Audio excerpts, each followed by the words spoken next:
நமச்சிவாயம். ஜெய் வராகி. மீண்டும் மிரட்ட வருகிறார் சனி பகவான். சனியின் ஆட்டம் மீண்டும் ஆரம்பம். ஒரு 4 மாசமா 5 மாசமா சனி பகவான் வக்ரகதியில் இருந்தார். நிறைய அன்பர்களுக்கு உலகம் முழுவதும் இந்த சனி வக்ரத்தால நிறைய டேஞ்சரஸ், இந்த சிந்தூர் ஆப்ரேஷன்லாம் நடந்தது. அப்போ தான் உலக நாடுகள்லாம் அதிகமாக சண்டையிட்டு கொண்டது, கலகங்கள் ஏற்பட்டது. அந்த மாதிரி நிறைய சேஞ்சஸ் ஏற்பட்டது. எல்லாமே எப்பன்னு பார்த்தீங்கன்னாக்கா அந்த சனி பகவானுடைய வக்ரகாலம். June, July, August, September, October. அப்போ ஜூன் மாதத்துலேருந்து நவம்பர் மாதம் வரையிலும் 5 மாதம் சனி பகவான் வக்ரம். அந்த 5 மாதமும் பல வகையில், இது இன்னும் சொல்லப்போனால் இந்த வக்ரத்துக்கு முன்னாடியே சில பேருக்கு பாதிப்புகள் ஏற்பட்டிருக்கும். நிறைய பாதிப்புகள் வெளியில் சொல்ல முடியாத வகையில் சில பேர் வேணும்னே போய் சிக்கல, தெரிஞ்சே போய் சிக்கல்ல மாட்டியிருப்பாங்க. இங்கே வாய் கொடுத்தா நமக்கு பிரச்சனை வரும், இங்கே நம்ம போனால் நமக்கு பிரச்சனை வரும், பார்த்துக்கலாம், அவன் என்ன பெரிய ஆளா, நம்ம பார்த்துக்கலாம் அப்படின்னு ஒரு அலட்சியமாக இருந்து கூட அதுதான் ஜாதகம், அதுதான் விதிப்பயன், அதுதான் கால நேரம். அப்போ ஒரு சில அன்பர்கள் தெரிஞ்சே கூட வீண் வலையில் போய் சிக்கலில் போய் மாட்டிக்கிட்டு இருப்பாங்க. இவனாக போய் சிக்கலில் மாட்டிக்கிறது. அப்படிலாம் எத்தனையோ எச்சரிக்கை வந்திருக்கும். குருமார்கள்லாம் உங்களுக்கு எடுத்து சொல்லியிருப்பாங்க. அதெல்லாம் அலட்சியமாக இருந்துட்டு திடீர்னு எனக்கு இப்படி நடந்துடுது சாமி அப்படின்ன வேண்டியது. அப்போ இது எல்லாமே சனியின் ஆட்டம். நீங்கள் ஒன்றும் பெரிய ஆள் கிடையாது, நான் ஒன்றும் பெரிய ஆள் கிடையாது, கிரகம் பெருசு. அப்போ இது எல்லாமே சனி பகவானுடைய ஆட்டம். இந்த ஆட்டம் முடிவுக்கு வருகிறது. அப்போது இத்தனை நாட்களாக ஒரு 5 மாதமாக அல்லது 6 மாதமாக எனக்கு ஏப்ரல்லேருந்தே சரியில்லைங்க, ஏப்ரல் மாதமே இந்த பிரச்சனை எனக்கு டிஸ்மிஸ் ஆகிடுச்சு, சஸ்பெண்ட் பண்ணியிருக்கிறாங்க, இல்லை ஜாப்பு போயிடுச்சு, இல்லை பிஸ்னஸ் லாஸ் ஆகிடுச்சு, இல்லை உறவுகள் பிரிஞ்செடுத்து, ஃபஸ்ட் ஒய்ஃபு, செகண்ட் ஒய்ஃபு, இல்லை இல்லீகலாக வச்சுட்டு இருக்கிறது, ஏதோ சம்திங் ஒரு பிரிவுகள் ஏற்படுவது, பெரிய இன்வெஸ்ட்மெண்ட்டு, பணம் காசுகள் மறைவது. நம்மளுடைய பணம் காசுகளை ஒரு இடத்துல நீங்கள் கொடுத்து வச்சுருப்பீங்க, அதில் ஏதேனும் சட்ட சிக்கல்கள் ஏற்படுவது, அவப்பெயர்கள் ஏற்படுவது, நான் தான் ராஜா, எனக்கு தான் எல்லாம் தெரியும் அப்படின்னு ரொம்ப அப்படி திமிராக கொண்டு போகிறது. கடைசியில் நீங்கள் எதுக்காக செய்கிறீங்களோ அது உங்களுக்கே எதிர்வினையாக மாறிவிடுவது. உங்கள் கையை வச்சு நீங்களே கண்ணை குத்திக்கிற கதையாக போயிடும். இதெல்லாம் தான் சனி பகவானுடைய ஆட்டம். அப்போ நீங்கள் சாதாரண வேலை செய்யக்கூடியவர்களாக இருந்தாலும் சரிதான், பெண்களாக, ஆண்களாக இருந்தாலும் பெண்களாக, எத்தனையோ பொம்பளை பசங்க நீங்கள் வேலை செய்யுதுங்க. நமக்கு வரக்கூடிய நிறைய ஃபோன் கால்ஸ் ஒரு டீனேஜர் இருக்கக்கூடிய பெண்கள், குழந்தைங்க, பெண் குழந்தைங்க எல்லாம் 2 லட்சம் 3 லட்சம் சம்பாதிக்கிறாங்க.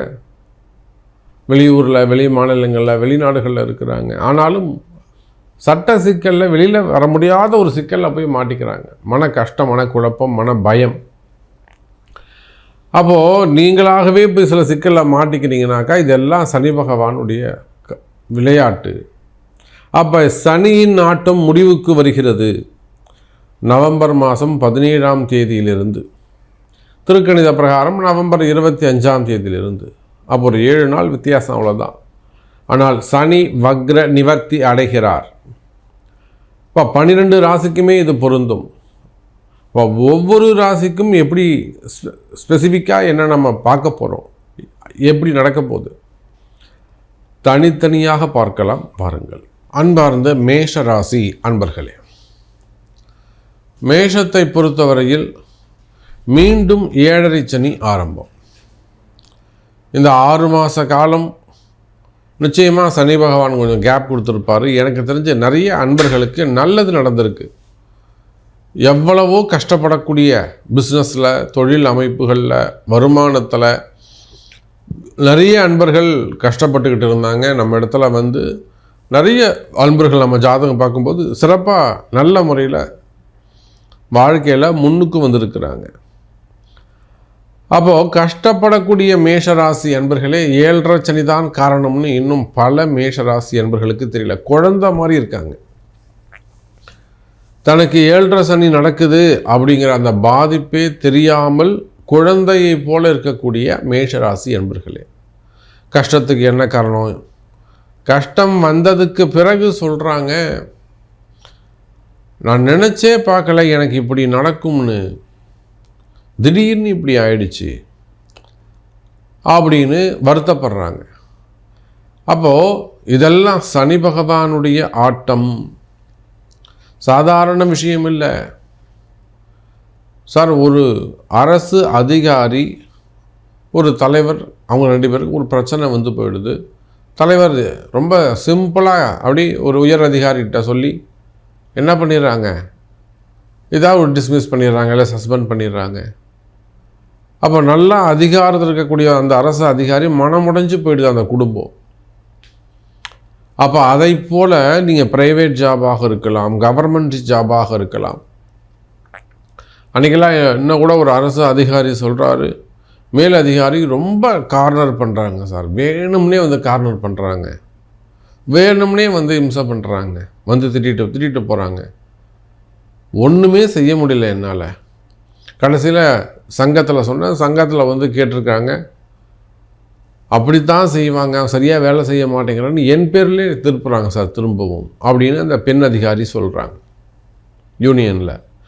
அப்போது அவ்வளோ வேலைக்கு அவ்வளோ பாதுகாப்பு இருந்து கூட அரசு துறையிலே வேலை செய்யக்கூடிய ஆண்கள், பெண்கள், அதிகாரிகள், இவர்களுக்கு கூட அந்த சனி பகவான் அவ்வளோ கஷ்டத்தை கொடுக்குறாருன்னா, அப்போ ப்ரைவேட் ஜாப் செய்யக்கூடியவர்கள், சுய தொழில் செய்யக்கூடியவர்கள், சின்ன சின்ன கடைங்க வச்சு நடத்தக்கூடியவங்க, ஒரு வெல்டிங் ஷாப்பை வச்சு நடத்தக்கூடியவங்க, ஒரு மெடிக்கல் ஷாப்பை வச்சு நடத்தக்கூடிய குடும்பங்கள், அல்லது உணவகங்கள் வச்சு நடத்தக்கூடியவங்க, ஒரு மளிகை கடை, super market, hardwares, textiles, showrooms, அப்போ இந்த மாதிரியெல்லாம் கடைகள் வச்சு பிஸ்னஸ் பண்ணக்கூடியவங்க, உள்நாட்டில் வெளிநாட்டில் பிஸ்னஸ் பண்ணக்கூடியவங்க, தொழில் செய்யக்கூடியவர்கள், ஓன் பிஸ்னஸ் பண்ணக்கூடியவங்க, ஆஃபீஸ் வச்சு நடத்தக்கூடியவங்க,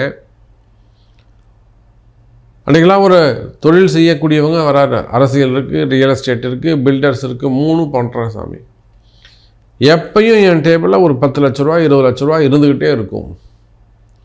இன்றைக்கி ஒன்றுமே இல்லைங்க, நான் ஒரு 100 ரூபாய்க்கு யாராவது ஒருத்தருக்கு ஃபோன் போட்டு 100 ரூபா கொடுக்கணுன்னா கூட கஷ்டமாக இருக்குது, வெளியிலே வர முடியல என்னால். அப்போ என் டேபிளில் எப்பையும் ஒரு 10 லட்ச ரூபா இருந்துகிட்டே இருக்கும் சாமி. அந்த மாதிரி காலம் போயிட்டு இப்போ நான் ரொம்ப கஷ்டப்படுறேன் அப்படின்னு சொல்கிறார் ஒரு தொழில் பிஸ்னஸ் பண்ணக்கூடியவங்க. அப்போ இந்த சனி பகவான் எந்த அளவுக்கு வாழ்க்கையை மாற்றி வச்சிருக்காருன்னு பாருங்கள். அப்போ உங்களுடைய கஷ்டம் விலக வேண்டுமா? அப்போ கர்ம வினை விலக வேண்டும். கர்ம வினை விலகினா தான் உங்களுக்கு நல்ல அடுத்தடுத்து நல்ல நேரம் அமையும், நல்லது நடக்கும். நல்ல நேரம் அமைஞ்சாதான் நல்லது நடக்கும். அப்போ இது எல்லாத்துக்கும் என்ன காரணம்? பாவத்துவம், கர்மா. அது குடும்ப பிரச்சனையாக இருக்கலாம், குடும்பத்தில் வரக்கூடிய பிரிவினைகளாக இருக்கலாம், அல்லது இந்த கணவன் மனைவி ஒற்றுமையாக இருக்கலாம், முதல் திருமணம், 2வது திருமணம்,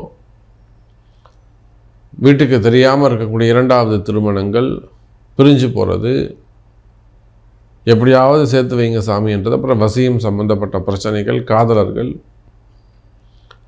அல்லது பெற்றோர்களாக இருக்கலாம், பிள்ளைகளாக இருக்கலாம், அல்லது குடும்ப உறவுகளாக இருக்கலாம், அண்ணந்தம்பிகளாக இருக்கலாம், குடும்ப பிரச்சனைகள், தொழில் பிரச்சனைகள், வேலை பிரச்சனைகள். அப்போ எது நிம்மதியை குலைக்கின்றதோ, எது உங்களை நிம்மதியை கெடுக்குதோ, அதுதான் அங்கே 7.5 சனி, அதுதான் அங்கே சனி பகவான். அப்படி உலகம் முழுவதும் வாழக்கூடிய மேஷ ராசி அன்பர்களே, இது நாள் வரையில் இந்த சனியின் ஆட்டம் இப்பொழுது முடிவுக்கு வருகிறது. 7.5 சனி மீண்டும் தொடங்குகிறது. சனி வக்ர காலத்தில் போட்டு உங்களை பரட்டி எடுத்துட்டார் சனி பகவான். என்னெல்லாம் துன்பத்தை கொடுக்க முடியுமோ சார், எனக்கு தெரிந்த ஒரு மிகப்பெரிய அரசியல் தலைவர் சார் மேஷ ராசியில் தான் இருக்கிறாங்க. வாயை மூடிக்கிட்டு கம்முன்னு இருக்கிறாங்க. நான் சொல்லிட்டேன் சார், நீங்கள் ஏதாவது இப்போ பேசுகிறீங்கனாக்கா அது உங்களுக்கே எதிராக மாறி போயிடும். நீங்கள் ஸ்மார்ட்டாக திங்க் பண்ணக்கூடிய விஷயங்கள் கூட உங்களுக்கு அது அகைன்ஸ்டாக உங்களுக்கு நீங்களே தேடி போய் உட்காந்துக்கிற மாதிரி ஆகிடும். அதனால் சிவசிவான்னு உட்காந்துருங்க. அவர் ஒரு அங்கே இடம் ஒன்று வாங்கினாங்க, இடதோஷம் தான், அந்த வீடு தான் பிரச்சனை. அங்கே போய் மண்ணில் எப்போ காலை வச்சாங்களோ அந்த மண்ணில் காலை வச்சதுலேருந்து பிரச்சனை, ரிஜிஸ்ட்ரேஷன் பண்ணதுலேருந்து பிரச்சனை. கொடுத்துருங்க சார்னா கொடுக்க மாட்டேங்கிறார். இல்லை கொடுக்க முடியாது இதை. அப்போது அந்த மண் எப்போ அந்த மண்ணையை வாங்கினாரோ ரிஜிஸ்ட்ரேஷன் பண்ணாங்களோ எப்போ போய் உள்ளே போய் கால் வச்சாங்களோ அன்னிலிருந்து அது பிரச்சனை. அந்த மாதிரி சில பேருக்கு காரணமே தெரியாது, கண்டுபிடிக்கவே தெரியாது. அப்புறம் நம்ம போய் பார்த்து அதை கண்டுபிடிச்சி கொடுப்போம். இது தாங்க பிரச்சனை, இடம் தான் பிரச்சனை, வீடு தான் பிரச்சனை, தொழில் தான் பிரச்சனை, உங்கள் ஜாதகம் தான் பிரச்சனை. அப்படின்னா சேர்க்கை கூட சேர்றாங்களே அந்த சேர்க்கை தான் பிரச்சனை, இவங்களை விட்டு நீங்கள் விலகி வந்துடுங்க. இதெல்லாம் நம்ம ஜாதகத்தில் சொல்லுவோம். அப்போ இந்த மாதிரியெல்லாம் கஷ்ட நஷ்டங்கள் காரணம் தெரியாமல் கஷ்டப்படக்கூடிய, நமக்கு இந்த துன்பம் ஏன் வந்தது, நமக்கு இந்த கஷ்டம் ஏன் வந்தது, என் புத்திக்கு தெரிஞ்சவரை நான் யோசிச்சுட்டா சாமி நான் எதுவும் தப்பு பண்ணலை, ஆனாலும் இந்த கஷ்டம் ஏன் வந்ததுன்னு தெரியல அப்படின்னு சொல்லக்கூடிய மேஷ ராசி அன்பர்களே, கவலை வேண்டாம், உங்கள் கஷ்டம் விலகியது. நிச்சயமாக மேஷராசி அன்பர்களே, இந்த 7.5 சனி, ஏன்னா இப்போ குரு பகவானும் உங்களுக்கு கேந்திரம் வந்துட்டார். 3ஆம் இடத்துல இருந்த குரு 4ஆம் இடத்துக்கு வந்துடுவார் இப்போ 18ஆம் தேதியிலேருந்து. அப்போது குருவுடைய பார்வை அல்லது கேந்திரஸ்தானம் என்பது சனி குரு தொடர்பு ஏற்படும். இன்னும் சொல்லப்போனால் மேஷ ராசி அன்பர்களே, ஒரு சில மேஷ ராசி அன்பர்களுக்கு திடீர் அதிர்ஷ்டங்கள் ஏற்பட வாய்ப்புகள் உண்டு. அது என்ன சாமி திடீர் அதிர்ஷ்டம்? திடீர்னு ஒரு வீடு வாங்கலாம், வீடு அமையலாம், நிலம் வாங்கலாம், கல்யாணம் ஆகலாம், திருமணம் நடக்கலாம், அல்லது தடைப்பட்ட விஷயங்கள் மீண்டும் ஒரு மன ஒற்றுமை ஏற்பட்டு அதுவும் நடக்கலாம். இப்போ இது எல்லாமே அதிசயங்கள் தான். ஒரு கார் வாங்கிறது, வீடு வாங்கிறது, மனை அமைவது, திருமணம் நடப்பது, குழந்தை பிறப்பது, பேரண்ட்ஸு கன்சீவ் ஆகிறது, அல்லது ஒரு சீட் கிடைப்பது, அல்லது வேலை கிடைப்பது, தொழில் அமைவது, எதிரிகள் நண்பர்களாக மாறுவது, எதிரிகள் சரண்டர் ஆகிறது, கோர்ட்டு கேஸில் ஜெயிக்கிறது, இல்லைனா உடல்நிலை ஆரோக்கியத்தில் நல்ல இம்ப்ரூவ்மெண்ட் இருப்பது. அப்போ எதெல்லாம் உங்களுக்கு எதிராக உள்ளதோ, இது மாறாதா அப்படின்னு எது உங்கள் மனசு ஏங்குதோ அதெல்லாம் மாறி அதிசயம் நடக்கும். பணவரவு தனவரவு இருக்கும், பண கஷ்டங்கள் தீரும், பண கஷ்டம் தீரும். குறிப்பாக இந்த 2வது திருமணத்துக்காக காத்திருக்கக்கூடிய பெண்கள், அது நீங்கள் எந்த வகுப்பினராக இருந்தாலும், எனி கேஸ்ட், எத்தனையோ ஆண்கள் பெண்கள் 2வது திருமணம் நடந்திருக்கு, வாராகி நடத்தி கொடுத்துருக்குறாங்க. சொன்ன மாதிரி செய்யணும், அதான் விஷயம். இடதோஷங்கள் நிவர்த்தி. அப்போ ஒரு வரியில் சொல்ல வேண்டும் என்று சொன்னால், இந்த சனி வக்ர நிவர்த்தி மேஷ ராசிக்கு 80% நன்மை, நினைத்தது நடக்கப் போகுது. இப்போ உங்களுக்கு சந்தேகம் இருக்குமே ஆனால், இது எனக்கு நடக்குமா சாமி அப்படின்னு கேட்பீர்களே ஆனால், அதற்கு உங்கள் பிறப்பு ஜாதகம்தான் பேசும். நன்றி, நமச்சிவாயம்.